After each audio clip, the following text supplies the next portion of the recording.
أهلا بكم من جديد. شكرا لحفيظ الدراجي. 3 أهداف لهدف لمازيمبي أمام شبيبة القبائل.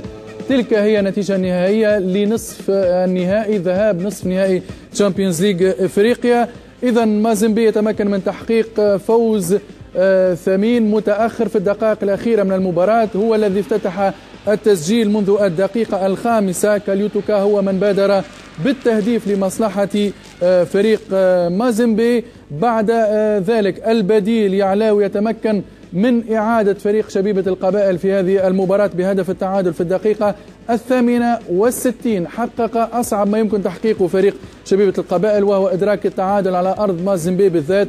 لكن الدقائق الخمس الأخيرة جرت بما لا تشتهيه ربما سفن هذا الفريق. رياح مازيمبي هبت في مناسبتين.